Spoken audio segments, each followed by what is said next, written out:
audience to understand, and you can talk to them. But mainly, it's just a conversation. Us. Okay, Yeah, perfect. we just talking. We back. I Get a Big Podcast, episode 3. Told you I was gonna have special guests on today. Miss Hannah Wall, 2023-2024, VP of SGA, beloved on campus. I haven't heard a single bad thing about her personally. Also, biology major, graduating senior. You ready to get up on out of here? Oh yes, only 10 days left. Wow. How does that feel? It feels great. I'm really excited to start my next chapter in my life. I just accepted a job offer actually in Perryton, Texas, and so I'm going to be working as a biotech at a hospital. And then I apply for medical school in June. Okay, so you want to go to medical school? Yes. Okay, where do you want to go? I'm looking at OSU Medical School and Arkansas Osteopathic School. Okay, now how expensive is that going to That's be? a good question. Very expensive. Huh. Just the application process alone is it's a daunting task to take. So medical school is going to be how long? It's about 4 years. If Okay. I decide to specialize, it's going to be about 6 years, and then I have residency after, and that's about 7 years long. Okay, so what do you want to do specifically? I'm looking into family medicine. I want to open my own practice one day out in the Panhandle, and so I want to have all of the skills needed in order to serve my community in the best way possible so that they can get the health care that we don't have. And see, that's what I was going to bring up is, so you're from a small rural town, right? Yes. Okay, so I always have this like thought process of like when I'm driving through small towns because I spent summers in a small town. Like there's people that want to stay there for the rest of their lives, and there are some people that just want to get out. They're like, I want to see the world. I got to get out of this town, right? Right. So how are you coming up? So, growing up, my dad works in the oil field, and so we moved around a lot. I've mainly been in small rural areas because it's the oil field, and so we've moved around several times, and I just really love being in the Panhandle. I love being in the secluded area with the people that I grew up with and that I know. It's really like having a huge family. Like we're basically all cousins out there. Yeah, yeah. So, Because everybody knows each other. Yeah. yeah. So I love being out there. So, Okay. so how was that kind of transitioning from there to Langston? Of course, Langston's a small school, but still has that kind of family sense. Was that kind of the same thing you got, or was it kind of different? I would say it's about the same. Compared to some of my friends who are from the big cities, they complained a lot that we had to drive 30 minutes to Walmart. And I was like, oh, praise the Lord, I only have to drive 30 minutes to get to Walmart. Yeah, so you already knew. Right. You were prepared. So it was really just like it was almost like moving into a small town urban area for me from moving from Balco. Because in Balco, we're about 45 minutes from any close town. We have one gas station, and that's it. So, Okay. Yeah, that sounds like the town that I spent the summers in. Yeah. Just like that. I mean, that's all that coming from over there. Why even come to Langston in the first place? You could have went anywhere else because clearly you're brilliant and you're driven and you're motivated. We see that now. But why Langston? You could have gone to OSU, OU, any college in the U.S. probably. yeah, so I had a month left of high school when I decided that I was actually going to go to college. Like I always knew medical school was for me, but I didn't know how I was going to get there. And so I started looking around to see what schools were in like the sisterhood of OSU Medical School because Okay. eventually that's where I want to end up. And so I was looking around. I visited 3 different schools and came across Langston and found out they had the marching band. I've loved band. I've been in it since I was in 2nd grade. What did you play? Trumpet. Okay. Oh yeah. Yes. And I met Gordon, and he got me hooked up, and he's like, we do show style, not core style. And I was like, what does that mean? Yeah. So that was a new adventure for me, and then I got to meet the director of our NASA program on campus. And that really sparked my interest because I love biology, I love learning about life, I love learning how life works all together. And getting to work with NASA, who doesn't want to do that? Right. Yeah. Yeah. And so just all of those instances together and then walking around campus, I did a personal tour. So it was just me and my family. We're walking around. All these students are running up to us and they're like, are you coming to Langston? Are you coming to Langston? You should come to Langston. We would love to have you here.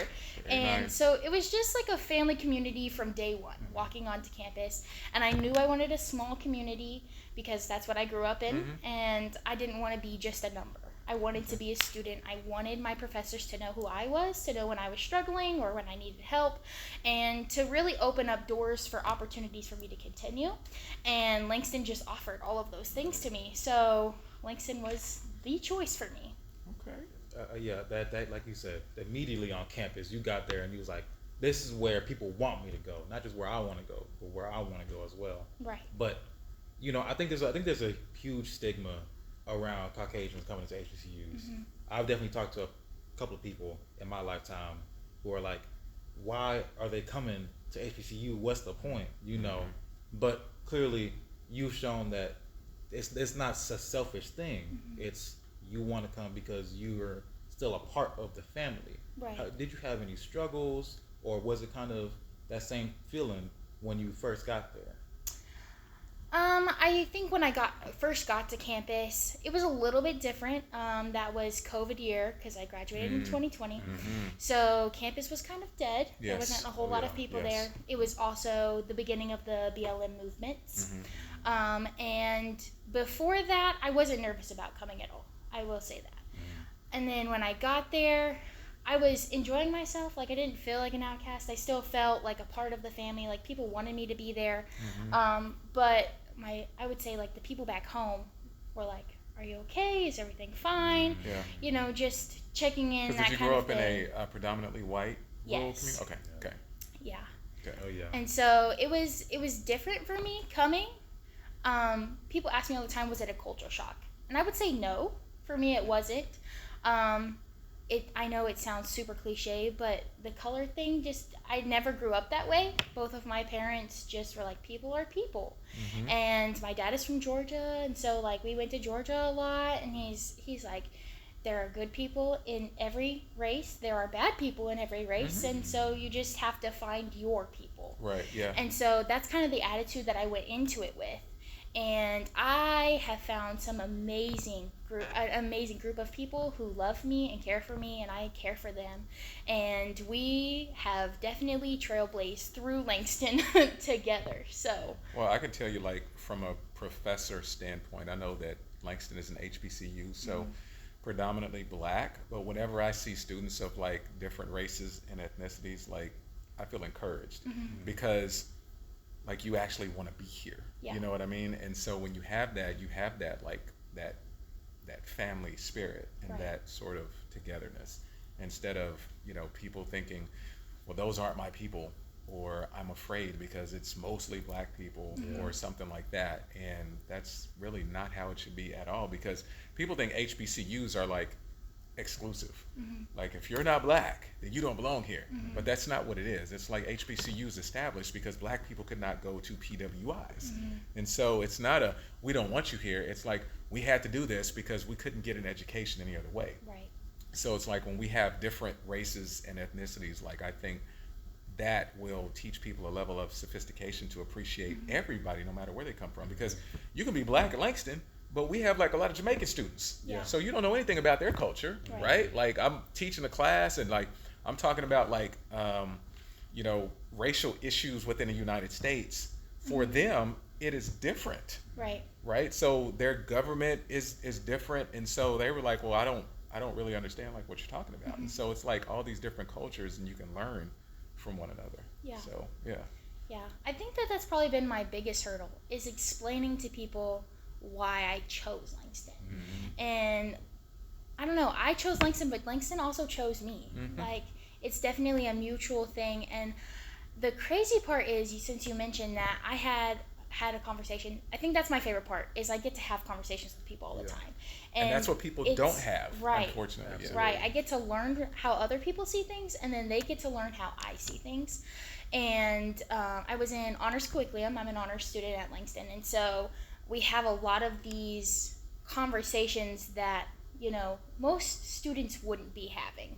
And this is because our professors are putting us in those situations, which at first was a little uncomfortable, because I had to really learn who I was to fully understand where other people were coming from.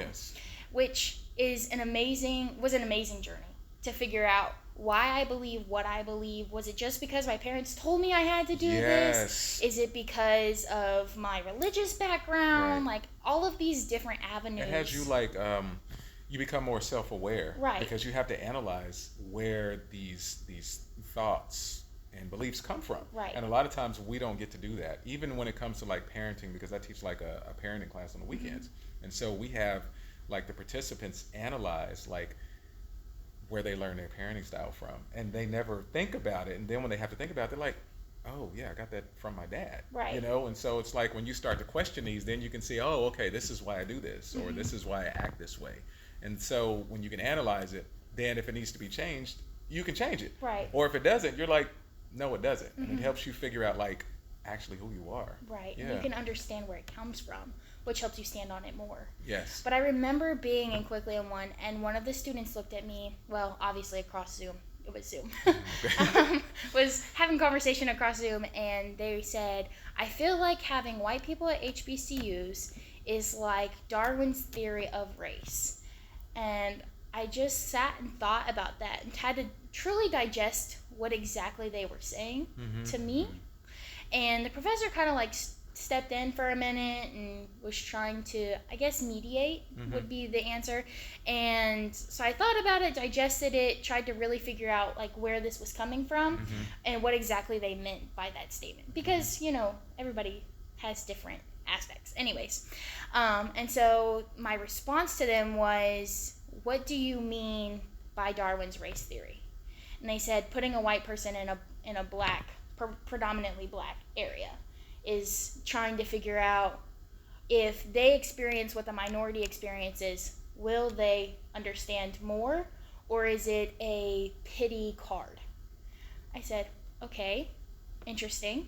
So I kind of left that class thinking about this for the week, and I had several conversations with professors, with other students, with my parents, like just trying to truly understand what that meant for me and how to come back and respond in the correct mannerism.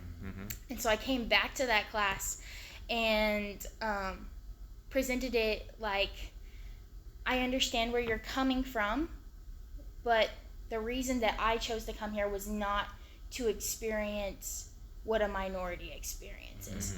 I came here because I wanted an education that was best for me. I wanted to continue what I already started from childhood and grow into a leader that truly understood what the world has to offer me. I said, I feel like coming to Langston and having a completely different background exposes me to a new situation, a new culture, a new hierarchy. Like, you learn so many different things that you don't get other places. I've learned so much history at Langston that I know I would not have learned if I would have gone to another university. Absolutely, yeah. And so having that conversation with them, I feel like opened their eyes and it opened mine, because we both had to understand where we were coming from and why we were asking these questions. Yeah. So it's been really fun. No, I think that's such a great perspective to have on coming to HBCU, because a lot of the times we as black people, that's why we go to PWIs, to get that experience being in the presence of a whole bunch of white people, because that's usually like where you came from, it was predominantly white. Where we come from, a lot of times predominantly black, and we want to get that experience to be like, okay, we need to experience different culture. We need to be able to understand white people as well, you know, just like how they want us to understand us. But I don't know how true that is, because I feel like, okay, so think about where you grew up, right? So think about if y'all hadn't moved around and you just grew up in that town, what would have been your exposure like to black people in general? It would have been very limited. It would have. Right?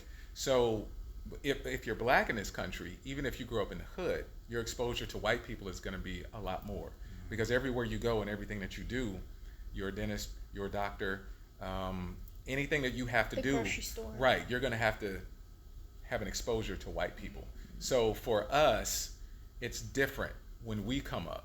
We've had that exposure. So going to a PWI is not necessarily going to be a culture shock, but for a lot of white people in this country, it can be, because there's a lot of rural areas that are just predominantly white. Now I have to disagree, because there are a lot of urban areas that are black, predominantly black, especially where I grew up in Houston.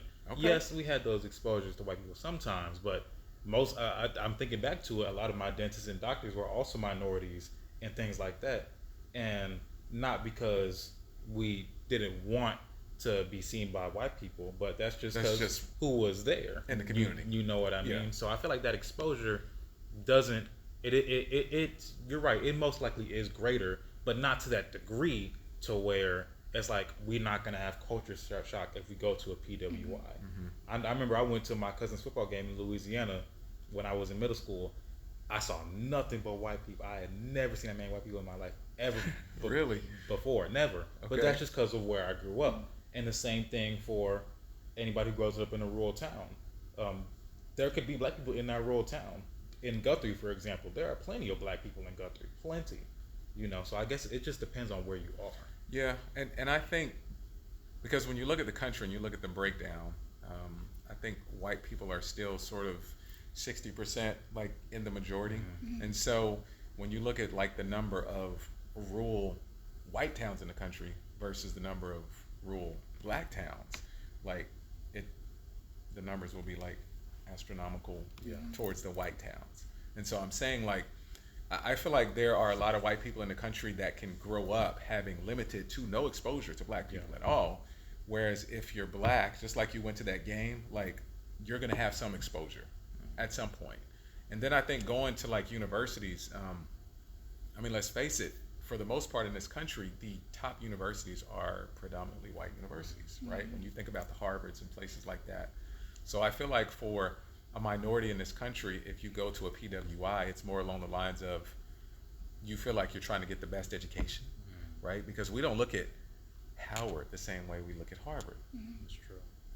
because everybody else in the world, they're not aware of Howard, but they are aware of Harvard. Right. You see what I mean? So it's not a thing of, I mean, for most people, I think of color, it's not a thing of I need exposure to more white people. It's a thing of this is the best school that I can go to. And when you look at athletes, it's the same way. Where do they want to go? They don't want to go to HBCUs. Oh, yeah. They want to go to, oh, I play basketball. I want to go to Duke or North Carolina, right? And if you think about, like you were talking about being a doctor, right? So if you go to medical school, do we even know any HBCUs that have medical schools? Like, are there any? Since that's I'm your not field? sure. Yep. See, but it is. But again, that's not your fault or anybody else's fault. That's just years of oppression and things like that. Well, and again, it's also a numbers game, right? Because you have to look at minorities versus like the majority and things like that. So, like, it is what it is. But it's like, I just wish more light was shed on HBCUs. And I think your experience at an HBCU is like really great.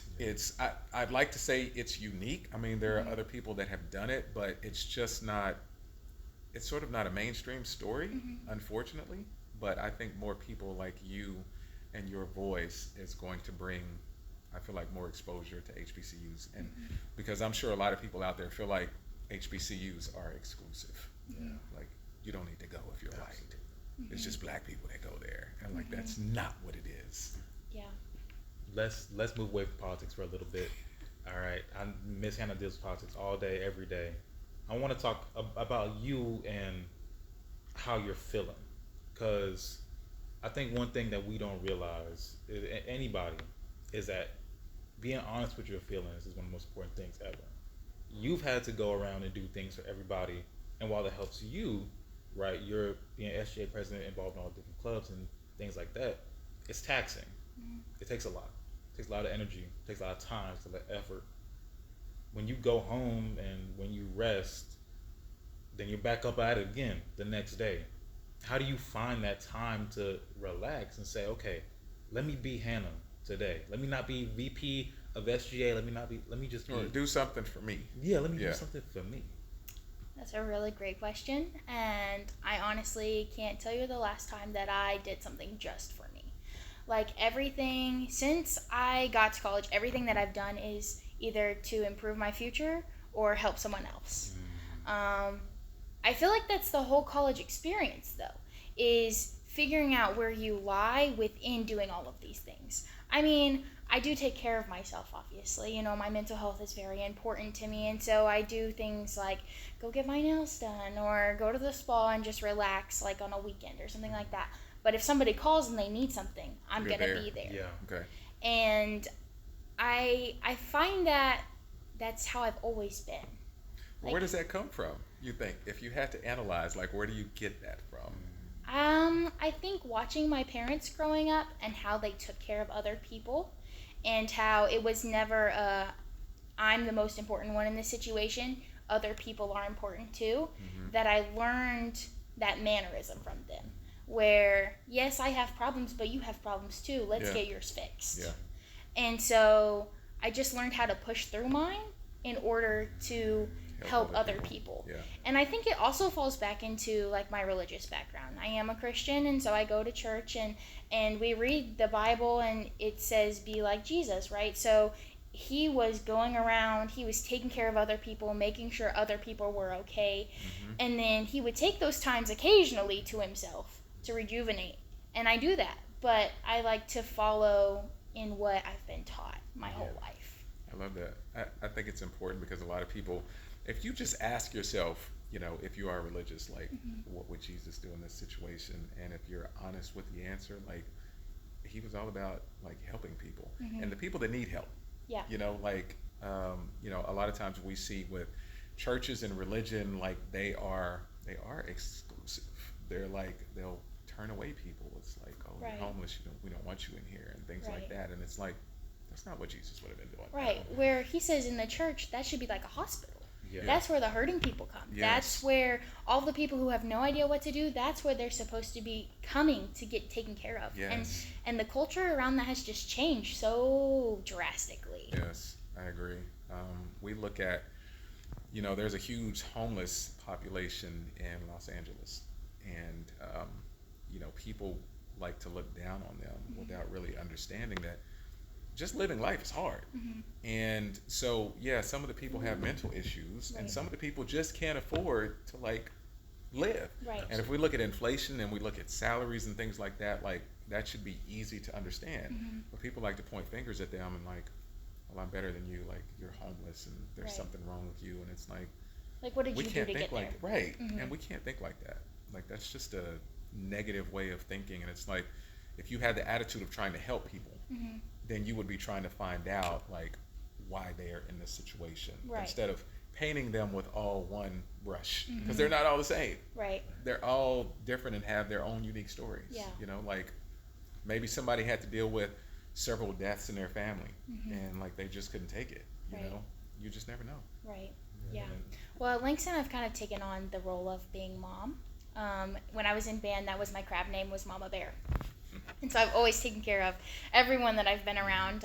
I was feeding them. We would have like our family lunches on Sunday, and everybody would come eat together, and we'd just go out and, you know, just have fun and do all of the things. But I get asked or get told all the time, don't let them take advantage of you. Yeah. People are taking advantage of you. And I feel like it's the attitude you have towards it that determines whether you're being taken advantage of Right. or not.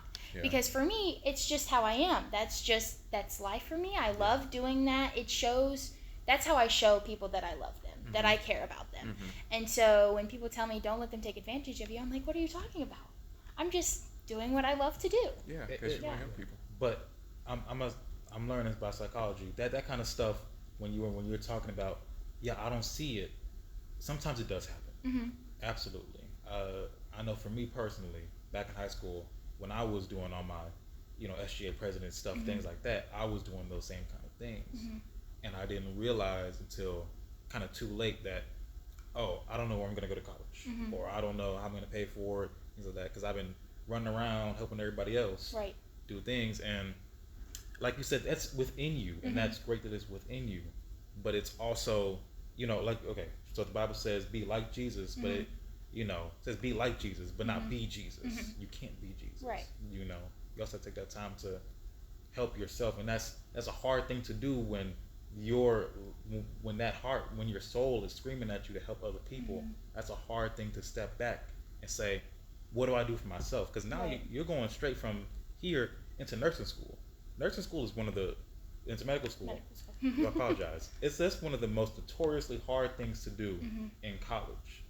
And you're stepping from doing everything you did here to then. Right. How do you expect that transition to be? And do you expect it to be easier, harder? And what do you expect of yourself when you go in there? I'm honestly really excited about going to medical school because I feel like it's going to be a break. And that sounds super contradictive of what everyone else says about medical school because they're like, this is the hardest time in your life. You're never going to have time to yourself. And I'm like, I already don't have time to myself. Right.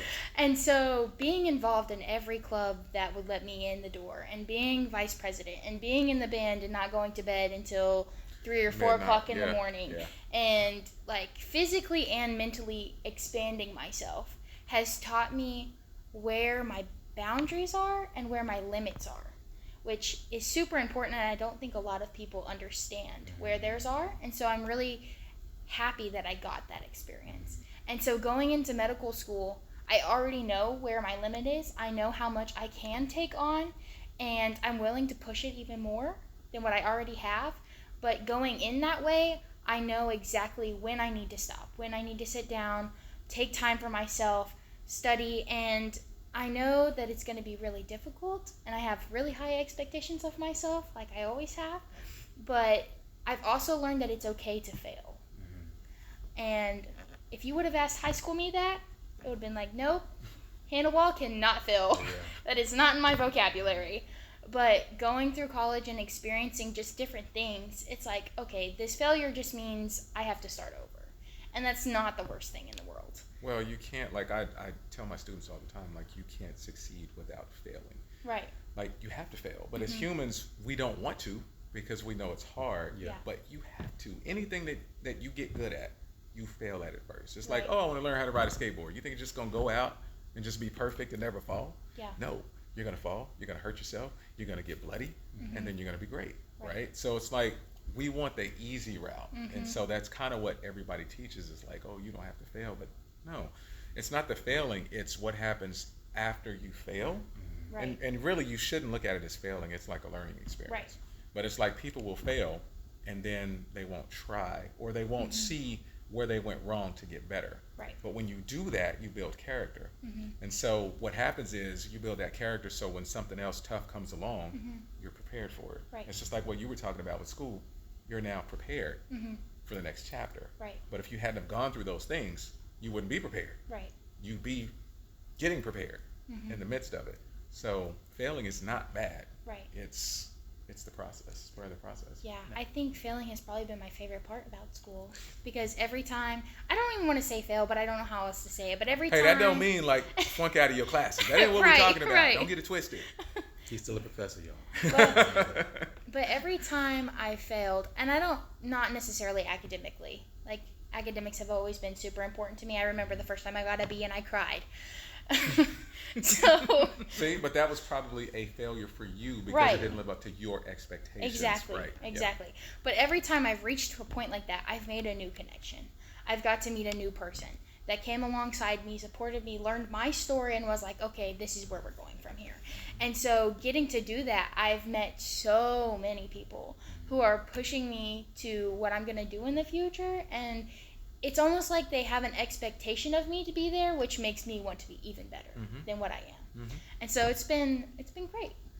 Now, I love our conversation. We're almost out of time. I believe we are out of time. But if we could go on for another 30 minutes, we could. But we got to wrap up. Thank you so much, Miss Hannah Wall, for joining us. Great conversation. We wish you the best of luck in the future. I have one more question before we go. What do you think your Langston experience is going to be like after you graduate? Are you going to be one of the people that comes back like every homecoming, or will you always maintain some sort of connection with Langston? I think I'll maintain a connection with Langston. I'm not necessarily the person to come back for homecoming all of the time. That's not me either. Yeah, it's just not really my scene. Yeah, this was the first year I ever experienced homecoming for real because I've always been in the band. This is my first year out. And I was like, this is cool, but I'm okay if I don't come back to this. But I definitely plan on coming back like to the gala and helping, help other students get to where I am and bringing them up and teaching them things that I didn't get to learn. Yes. So like medical school. I had no idea what the path was to get to medical school. I just knew that's where I was going to end up. Right. And coming at the end of my matriculation through Langston, I've learned so many things that I should have known as a freshman. Yes. And so getting to pass that knowledge back just to my biology friends science or the chemistry department is so rewarding to watch happen, because now they're 5 steps ahead of where I am currently. Which is always the hope. It's like you don't Yeah. want people to have it as hard as you did. Like, Right.